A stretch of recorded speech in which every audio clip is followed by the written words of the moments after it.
Hey, what's going on guys, Tigerr here. And today we're on Destiny 2 for the Edge of Fate DLC. And so for today's video, I kind of just wanted to make kind of an armor guide, because I know for me at least, getting on and trying to figure out my new stats and builds and stuff like that was pretty complicated. So I'm going to make this video to kind of showcase what I think the best stats are, what the bonuses are, how to get the best armor, stuff like that. But anyways, without me rambling on any further, we'll start jumping into the stats. I think the most important thing think about when it comes to the new stat system is that every individual stat matters now. As you can see, I have 31 health with this build that I'm currently running. And before, like in older versions of Destiny, you'd always want to have, perfect 0 stat armor, not waste any stats. But with this new Armor 3.0 system, there is no wasted stats. And so as you can see with health, the stat now basically is for whenever you pick up an orb of power, it'll grant you anywhere from 0 to 70 health at a 100 stat, and then it also gives you from 0 to 10% flinch resistance. So as you can see, I'm at 31 stats, I get 3.1% flinch resistance, and then everything above 100 you get faster shield recharge. So from 101 to 200 your shields will start recharging much faster. I don't know the exact amounts, although I'm sure I'll have a table up to put here on screen. Now I've been prioritizing this stat the least so far, and this could be completely wrong. This is just kind of first impressions for me at least. I find it more beneficial to spec into things like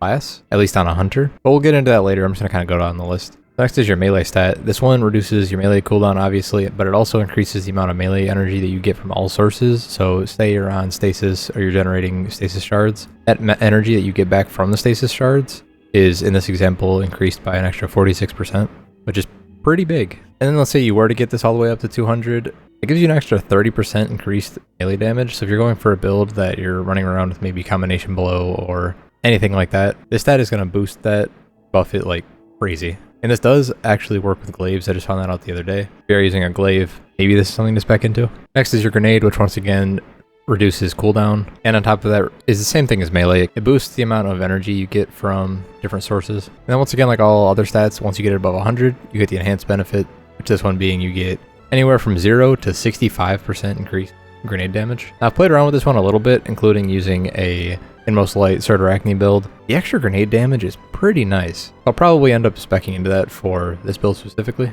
And super is another one that I think is really important. I'm just not using it for this build. Super stat from 0 to 100 doesn't really do all that much. It just increases the amount of super energy you get from different sources. It does not change the base cooldown of your super, but after you get past 100, so anywhere from 101 to 200, you get 0 to 45% increased super damage, which is kind of insane when you use it for things like Golden Gun, or you even use it for T-Crash on Titans, which I have a feeling we're going to be seeing a lot of. And out of class, as I was saying before, this is one of my favorite stats to stack into right now. This one, from 0 to 100, it reduces your class ability cooldown. It also increases the amount of class ability energy you get from different sources. So as you can see for me right now, I have a 19-second dodge cooldown and also get 190% extra ability energy. But then my favorite part of this is the 101 to 200 stat. Every single time you dodge, you get an overshield, which right now it says it's only 7 health, which does not seem like that much. But when you're getting things like Reaper, you're getting an orb, which if you spec into Prismatic Hunter, obviously you get overshield based on the elemental pickup. So you get an overshield from that, you get overshield from your dodge. It really does add up, and especially the max overshield that you can get is 40 health, which this is much less than PvP, by the way. If you're planning to spec into this for PvP, it is not anywhere near as potent, but this stat is incredibly strong, and this is one that if you're a hunter at least, I would definitely recommend getting some armor that is catered to this. And lastly, what I think is the most important stat in the game, like by far, is your weapon stat. As you can see, from 0 to 100, you get increased weapon reload, handling, and damage against minor and major combatants. What I think really shines about this stat is the enhanced benefit, because you can end up getting a massive chance to get extra heavy rounds and stuff like that. So basically with the new ammo economy, this just feels kind of insane. You just get extra ammo for free pretty much. Then on top of that, you get way boosted damage to all of your weapons. As you can see on the screen, it is less for heavy weapon damage, but you can definitely feel the difference when you're running around ad clearing with your primaries and your specials. That extra, what I have is almost 8%. It's definitely noticeable. This is one that I would definitely spec into, and as you can see with my build right now, kind of just running Ascension, getting the overshield from class, and then using the weapons to clean up everything that's left. That got me through the legendary campaign pretty easily, and it's something I think I'll probably be using for the world's first race. Obviously that can change from the time this video comes out to then, but like I said, this is just kind of my first impressions and hopefully helping you guys out to understand these stats a little bit more. And then before we jump into how I'm getting this armor, I'll put the whole rundown from Bungie on the screen here if you want to pause the video and kind of go over that in case my explanation didn't do the best, which let's be honest, it's a good possibility, but we're trying out here. And so with all of these new armor stats, there also comes the new set bonuses. As you can see right now, I have on the Aeon set, which gives me speed boost anytime I get a kill with a rocket or a grenade launcher. And as you can see, there's different boosts for 2 pieces, 4 pieces. There's also different boosts for all the different armor sets that came out. Obviously with this Tech Sec helmet gives you Wrecker, which deals significantly increased kinetic damage to any shields, overshields, vehicles, counter trucks, kind of stuff. And whenever you get 4 pieces, it gives you concussive rounds, which gives you extra kinetic damage and a disorienting shockwave, which I haven't tried out yet, but you can kind of see the different benefits of getting the same armor sets now. So after all that yapping, you're probably wondering now, how do I get all this armor? And for me, there's a few ways. But most important thing is to make sure you have a ghost mod on. Now, unlike these ghost mods in the past, they're not guaranteed to give you the armor archetype, but it does seem like a pretty good chance for them to drop, so I would definitely have this on for whatever one you want to spec into. Like I said, for me, it's the specialist archetype, so it has class and weapon that's prioritized. And then what you're going to want to do is go to Pinnacle. You're going to want to go to Encore, and then Customize. So as you can see, there's a whole lot of new stuff on the screen here. But to make it simple, what you're going to want to do is head down to the challenge modifiers. You're going to want to go to the first one and put on Caltrops. Really, it doesn't matter which one of these you pick. You're just going to want to get the reward rank from C to A, so you get better drops. So as you can see right now, we have 4 tier 1 engrams with a 127 light level. But when we add things like these difficulty modifiers, for me, I just like using Caltrops. It feels like that's the easiest. It bumps it up to B tier, 129 light, and a bonus reward. So we put on Caltrops, and then I head over to the last tab and put on Chill Touch. And you'll see why for this one here in a second, but as you can see, we have a reward rank of A tier, as well as 130 light, and still the bonus reward. Now to make this even better of a farm for you, you're going to want to go down to the event modifiers. I want to go down to the second one and turn on Grappler. This makes it so that you have an infinitely regenerating grappling hook pretty much. It makes it so you can just speedrun the entire mission in absolutely no time whatsoever. And I will add in some gameplay after this of me running through an Encore. I'll speed it up obviously so you don't have to sit there and watch the whole thing, but we're pretty consistently getting clears in under 20 minutes, even down in like the 13-minute range. Then lastly, before you just jump right in, there's one more modifier I like to add, and that's full throttle. This one makes it so that since you're speedrunning, you're not going to be dying very often. You just kind of run past all the ads. And then when you do finally get to the boss, after all the ads you've killed, as long as you're not dying, you get boosted damage. That buff damage just lets you absolutely melt any boss. So not only do you have the infinitely regen grappling hook, but now you do extra boss damage. This just makes it so you speedrun super fast. And then yeah, all you do is hit escape to confirm, and then you launch, and then you're good. Now, if you ever do want to double check that the settings are correct, you just click on this difficulty button here, I guess. And it'll show you all of the active modifiers, the difficulty, the different combat adjustments, stuff like that. So with all that being said, I hope you guys did enjoy this video. And I hope it helped at least help you guys understand kind of the new stat system and maybe what you guys want to spec into even for your builds. I know for me, this is all pretty complicated, so hopefully this video helped. And if it did, as always, I'd really appreciate a like, comment, sub, all that great stuff down below. And yeah, as always, thank you guys for watching, and I'll see you all next time. Guardian, the conductor has diverted the flow of radiolaria to the planet's core. We know her goal. We must uncover her method.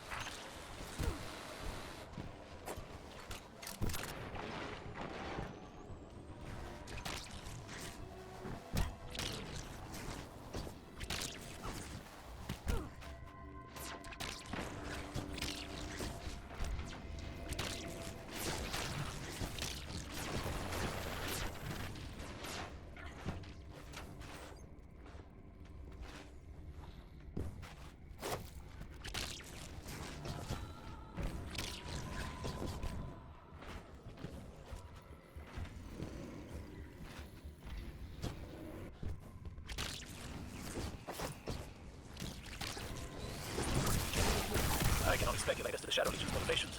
We have seen allies sublimated into the Vex network. It takes great strength of will to maintain a distinct identity within it. The Echo grants that strength of will. We've seen it firsthand in the conductor's presence. And we've stopped Scion incursions into the Nessus Vex Collective before. The Shadow Legion wants the same thing we do.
Sandaresh is creating pluralities within the Vex minds, instigating individuality within her collective. Until now, each Vex collective was guided by one mind, acting in unison. Maya has turned a collective into a community. It makes them unpredictable. Our tactics must change accordingly. This Vex mind is acting as a caretaker for the planet's core. An immune response to the Shadow Legion. Intriguing.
Ishtar buildings. Here.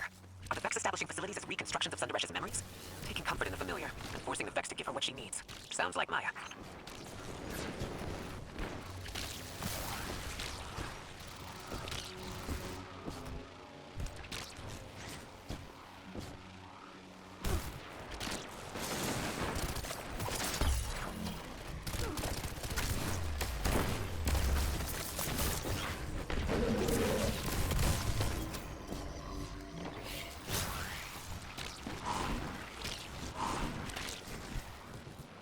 Fidelity test. What did we name our daughter? What? Maya? What did we name our daughter? Where are you? What's going on? Please? Maya! What did we name our daughter? Nisa. Elaborate. We debated names for weeks. Parthenogenic incubation was moving along fine in the lab. And the collapse. Everything happened so fast we had to leave. Answer the latency beyond acceptable bounds. Degassing exomind. No! Osiris, I read your reports from Neptune. That was Geoma Essie. What did Maya do? She's searching for something. Using Chioma as a baseline to find our golden age among the simulations. This is horrific. I'm afraid this is just the beginning. Sandaresh has amassed a formidable Vex force. For now, we can only delay her plans. Guardian, take this opportunity to strike.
Thunderess is doing more than commanding the Vex.